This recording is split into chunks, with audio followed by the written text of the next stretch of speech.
Address the liberal Zionist allegations, JKJK, hoping you're having a wonderful. Yeah, I will, of course. Yeah, I'm getting canceled. We're gonna do that. We're gonna get into that in a second. Please don't take the cancellation seriously. It's just bad empanada and 2 mLs. No, I know. I'm not taking it seriously. What? I know. I know that it's not real. I'm gonna address it in a second. Hold on a moment. Saw some fucking nasty shit all up and down Reddit. Saw that I was getting canceled simultaneously by Bad Empanada as not being sufficiently pro-Palestine, which is true. That's right.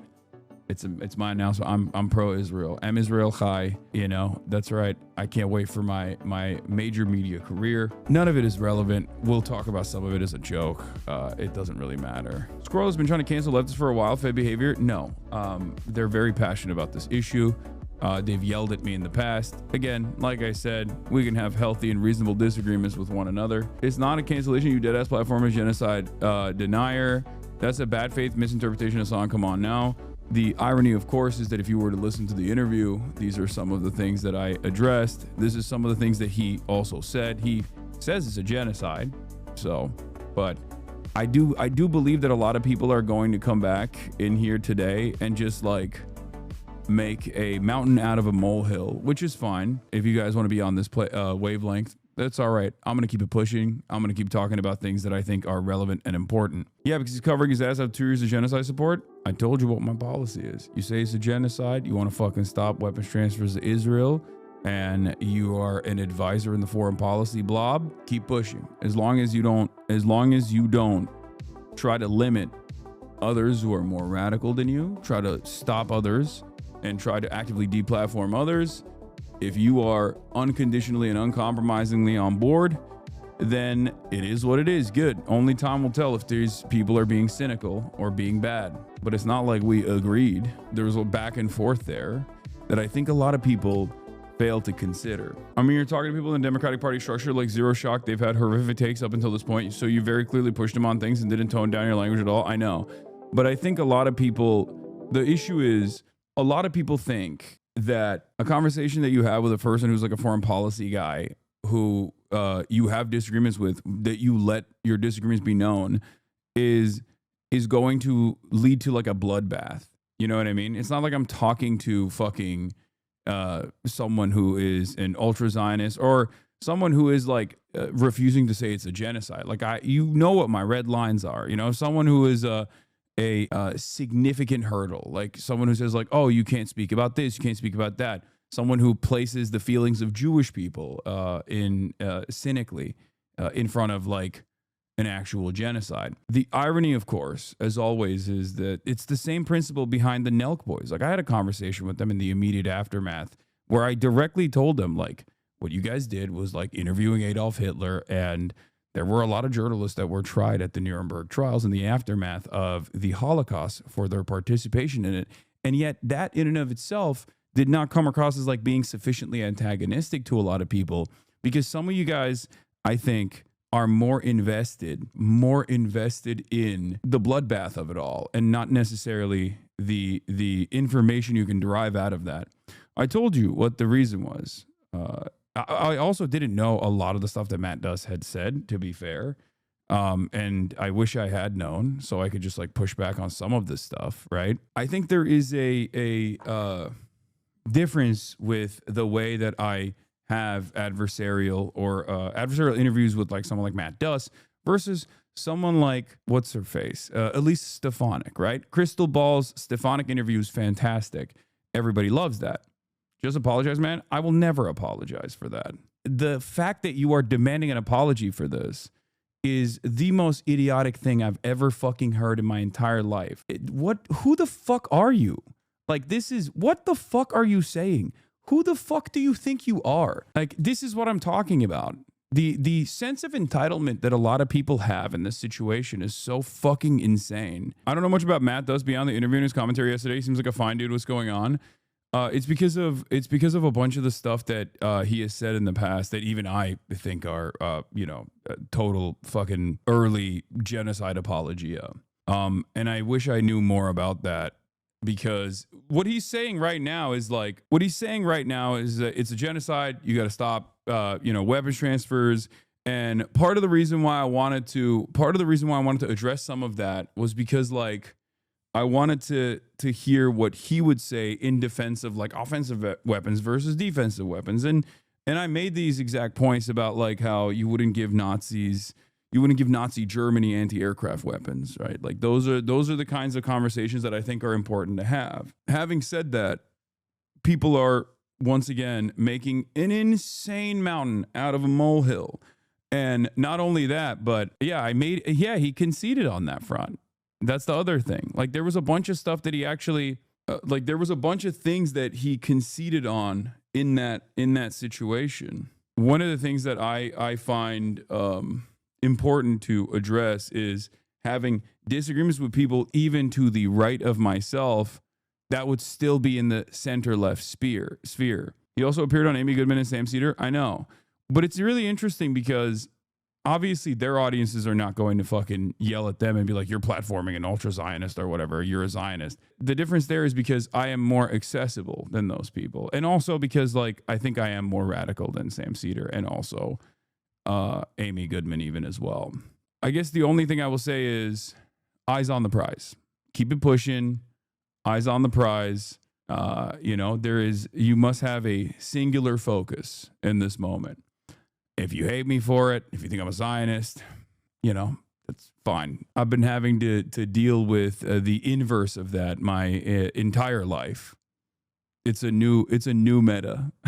Instead of being called a terrorist, now I'm being called a Zionist, which is ironically enough, in my opinion, worse than being called a Hamas supporter. Being called an Israel supporter is worse than being called a Hamas supporter, except, of course, in the eyes of the broader American public. One is the established norm in American politics.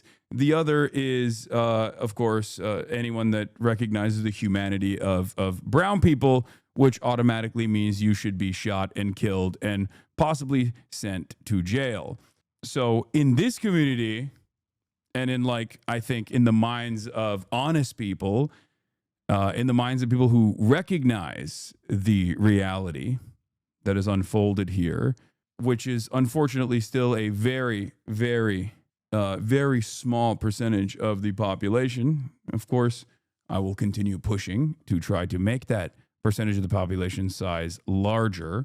But, the stuff that goes back and forth in inter-leftist circles are not things that the average American is thinking about. And my job is to try to make the average American more primed and more open-minded to the things that we talk about here. And I think I do a fairly good job at it, so I'm going to continue doing that. It's not the first time people have yelled at me over stuff like this. Can you explain what you were hoping to get out of the conversation if you think it was productive? The initial reason as to why I had Matt Duss on was to talk about Ukraine and Russia, because that was, that's the big thing that's happening. This was the day before the Vladimir Putin summit. You and ContraPoint should collab. You were putting such a spin on this to make everyone who's criticizing you look irrational. Does it make you feel irrational when you hear my perspective on this and that upsets you? So you have to say something that's irrational. I think demanding an apology for having a dude on who said liberal Zionist shit for far too long, for the record, only to turn around and talk about how Israel is committing a genocide, and also as a foreign policy advisor is demanding the halting of weapons transfers in the grand scheme of things, in an overwhelming sea of course, interviews that I conduct from far more radical positions, is utterly ridiculous. The notion that I am similar in any way, shape, or form to a content creator who was silent for 22 months only to come out with a liberal Zionist position at the end of that 22 months, when half of the people who are now yelling at me learned about fucking Israel-Palestine for the first time ever post-October 7 from me, only to become, I guess, in their own estimations, more radical than me, and now have these kinds of opinions. Also insane. BADEMPANADA is farming this shit. I know. And it's fine. I think ultimately BADEMPANADA is a force for good. He will get some drama out of this. He'll farm it. It'll annoy me for the week, which is ironic because I'll be talking about some shit that's going on, something that's going on that's immediate, something that we must talk about with respect to the plight of Palestinians or whatever, and chatters will be coming in to be like, you're a Zionist because my favorite content creator, BADEMPANADA, said you're a Zionist. You platform Matt Duss. And I'll be like, look at this screen right now. Like, do you feel like this is a more important conversation that we should be having as this one that we have every single day? And then people will say, you're admittedly not a good interviewer. You let him get away with too much. And then like, it'll just be like a aesthetic conversation. The fall off is legendary. Not even 20K. I know. It's over. My career, I think, is over. I'm being canceled, like I said. You are too charitable with your haters, I swear. It's because I have been a leftist for many, many years publicly. And in that time frame, I saw a community that I developed grow into the size that it did. And therefore, I am forever grateful for what I've been able to accomplish in that time frame. And that I know this position that I'm in is far better than my starting point. That's number one. Number two, I'm charitable to every single person, including my fucking haters, always, because I believe that I can change their perspective. Number three, especially if someone is on the same wavelength in general, someone like BADEMPANADA, who I am in agreement with in terms of anti-Zionism, but we have maybe different methods. I don't really give a shit if he farms me too much. It's just a nuisance. It's annoying because like people, because of our collaborations and whatnot, and because of our ideological similarities, there's going to be a lot of people that watch both of us that will come in here and be fucking annoying. But ultimately, it doesn't matter because those guys are still going out and fucking protesting. And as long as they're doing that, I'm happy with it. As long as there's not like an active demand to deplatform someone like myself, then it's fine. Also, last but not least, as someone who is a socialist in the United States of America, as someone who is a leftist in the United States of America, as someone who is a progressive in the United States of America, I eat it from every angle. I have for the past 6, 7, 8 years at this point. This is the only experience that I know. There has never been a moment in my political commentary career, where I have had broad support from every aspect, from every ideological group in this country. That's never happened. My position and your position is not popular. A lot of people might agree with our worldview, empathy first politics, but they don't have the tools to recognize that they agree with our empathy first politics. On an issue by issue basis, people might say, yeah, why don't we have fucking free healthcare? Oh yeah, I don't want my tax dollars to go into unlimited slaughter in the global south. Or they won't say that, but they'll say like, I don't want my tax dollars to go killing like people overseas. I want them to, pave the roads and whatnot. But they don't understand that like the entire compilation, like the totality of those ideals actually point in the direction of socialism. Most people don't recognize that. My job is to try to get them to understand it. And of course, because this is a position that is not something that people know, this is not something that people understand. Socialism, the word is like spooky, scary, right? Either they don't know anything about it, or everything that they've learned about it is just like false and incredibly uncharitable. It makes it all the less likely and far more difficult to get this message to a broad audience. As I've said time and time again, being a leftist is a really annoying prospect. You're going to get yelled at by the far right. They're going to hate you. You're anti-fascist. They're fascist. They're going to despise you. They're fucking racist. You don't want that. They're going to hate you. They're going to dox you. They're going to swat you. They're going to try to kill you. They're going to try to smear you. They're going to try to cancel you. Liberals will also hate you because your positions make them look fraudulent. Your worldview will make them look utterly fraudulent in the eyes of a much larger audience. That's the reason why you have the Bernie Sanders effect. Democratic politicians despise him. Why do they despise him? Same with Zoran. Well, because they show the rest of the country that there is an alternative vision that you could be on board with. And that makes liberals really mad. That makes liberals really mad because then all of a sudden, they look bad. All of a sudden, people go and say, why don't you do this shit? Why don't you do the same thing that these guys are doing? Right?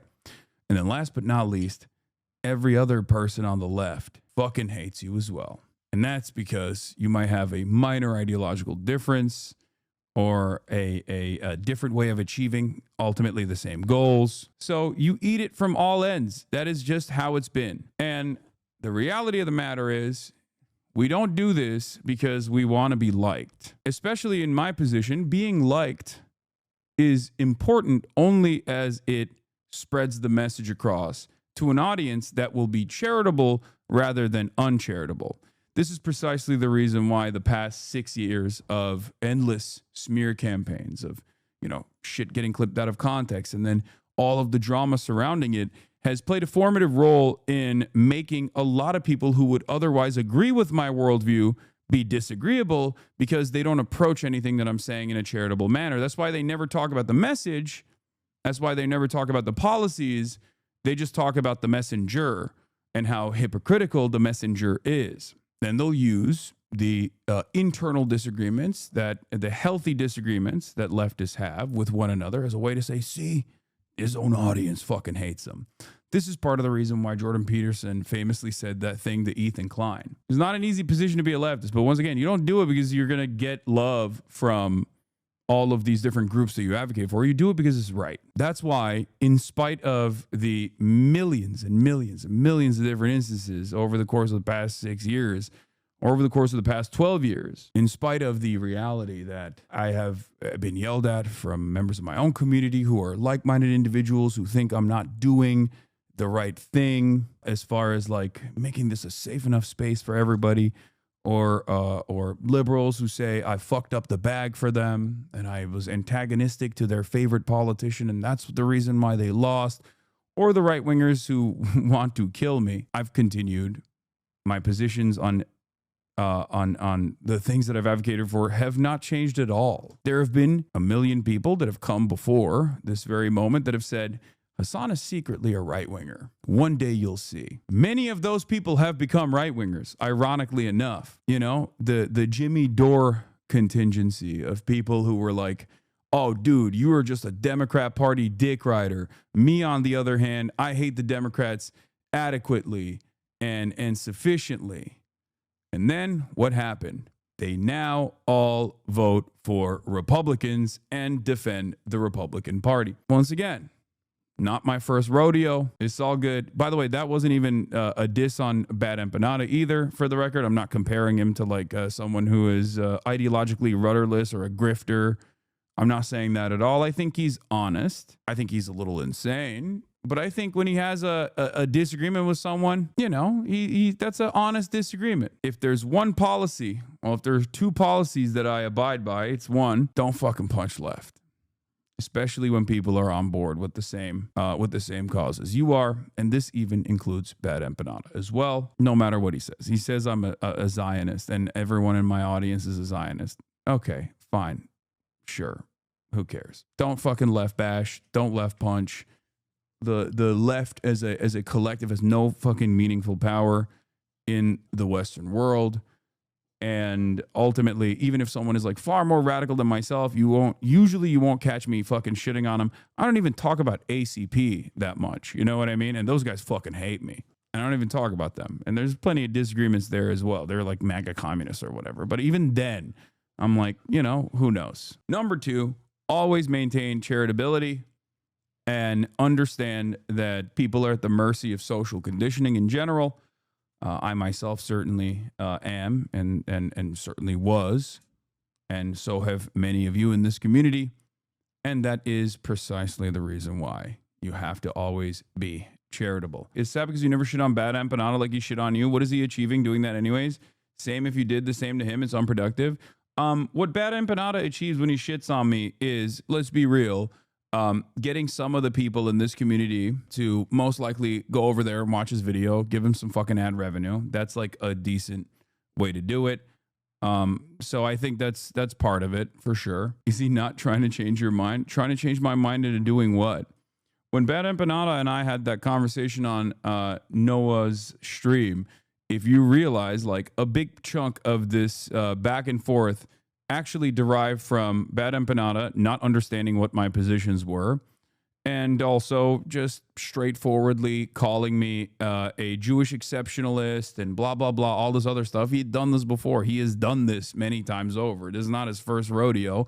And yet some of you dumb fucks do actually eat that bait every single time and then come in here and annoy the fuck out of me when I'm trying to do whatever I'm trying to do. So is he a left-wing grifter? No, I think BADEMPANADA is earnest. I think he just, flies off the handle a little bit, which is understandable. This is not a normal issue. That's it. This is a genocide. So of course people are going to get mad. Bro, the shit about Matt Duss has nothing to do with BADEMPANADA though. Yes, I think there are people in my community who are also frustrated that I'm not being as contentious as someone like Matt Duss. Part of that is because I didn't know what he had said in the past as far as what his defenses were. I just kind of knew him as a guy who post October 7 was definitely on the liberal Zionist track, even though he had been an advocate for cutting weapons transfers to Israel alongside Bernie Sanders. He was Bernie Sanders' former foreign policy advisor. And if I had known about some of the things he had said, I think I would have been more contentious overall, especially when prodding how he went through his journey, because I think there's a sense of embarrassment, especially at this stage, from people who do foreign policy stuff for not being on board early on, and not recognizing it early on. And he tried to communicate that to me by way of Biden, which I, of course, vehemently disagreed with, and told him was utterly ridiculous. I didn't let him, quote unquote, get away with saying whatever he wanted to. There was a lot of pushback. And I said a lot of messed up things 2 years ago, but I think it should be clear that his opinion is changed. Doesn't seem like a bad guy. Maybe he should apologize for some of that stuff, but it's not his view anymore. Yeah.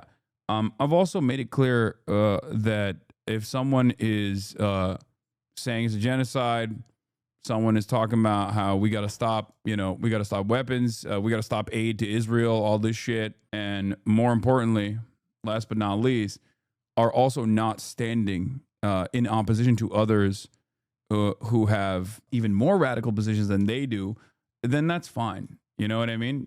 We need people like that too. It's just it's always supposed to be a broad coalition. You're not going to have every single person come to the table with the same worldview that you have developed over the course of the past 22 months.